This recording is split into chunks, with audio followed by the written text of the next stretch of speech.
دروغ يومين دما تر متي ندیم میسج کوم درالي غړي دي ما سره میسج موجود دی یومين دما درالي غړي درسه درو کڅ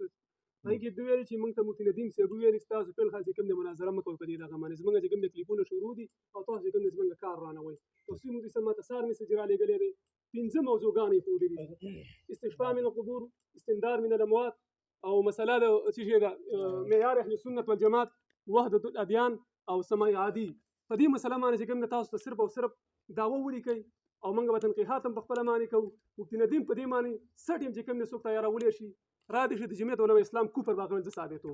زما خبره بس بسم الله وکړه یومين په دغه فتوا باندې چې کوم د مفتي توصیف تیار کړي چې کله هم ها ټیک اوس یومين فتوا تا ور کړی د کو بنور ټاون والا ور کړی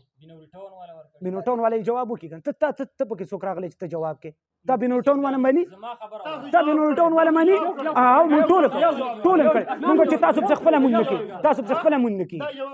ولې چې شي جواب سترګي موږ په دلایلم پوسټ کړه تا دلایل نه دی راوړي مړه یو دته واسکوره یو کس کړيږي یو کس خبره کوي اوس کوم ما واسم دغه ځکه خبره کو دا بنور ټاون ول نماینده ده بنور ټاون په دغه خبره کې د باندې اعتماد شته ما ته پریدو بنور ټاون د طرف نه راغله بنور ټاون په پتو باندې کوم دی یو دوه درې تاسو کې نه مې چې اعتراض نشته لري بنور ټاون چې کوم تاسو نمائندگان وي دستخط راوړي بنور ټاون تاسو بنور ټاون والے پتوي والے چې پتو دیوبند سره جمعیت دي دیوبند جمعیت ته وایي دیوبند زمان نه تاسو کوي ته جمعیت ځان ته دیوبندي مو وایا چټي دیوبندي ما شمال خبر کیته ازه چې تصویر دیو منه باندې راخاله ان خو نشم کېده ان خو مخ کې تیر ما ته پریدو یو دا تصویر پته و موږ د حقیقت پته و موږ معیار د اهل سنت والجماعت او معیار د دیوبندیت یو په دې معنی چې کوم دی که تاسو موږ سره په حال د سی باس کوی ما د سره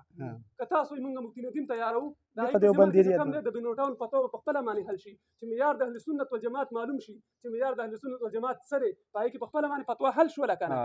خپل معنی پاتې چا به موږ کېږي چا به نه کېږي څوک دیوبندي دی او څوک دیوبندي نه دی د دیوبند تاریخ ته عثماني صاحب هم کړی دی بدري دغه صاحب هم کړی دی فالودوري صاحب هم کړی دی سبا ان شاء الله الرحمن د جمهور اکابر تعریف خیمه چې من يتمسك بالسنه الصحيحه ويجتنب عن البدع الشنيعه ويهتم بتزكيه النفس تماما فهو دیوبندي حقا ولو لم يعرف قريه دیوبند قرآن سنت تابع ده تاسو یو پیرو کوي دا بسم الله راشه کنه دلایل شروع کوي یو من سبا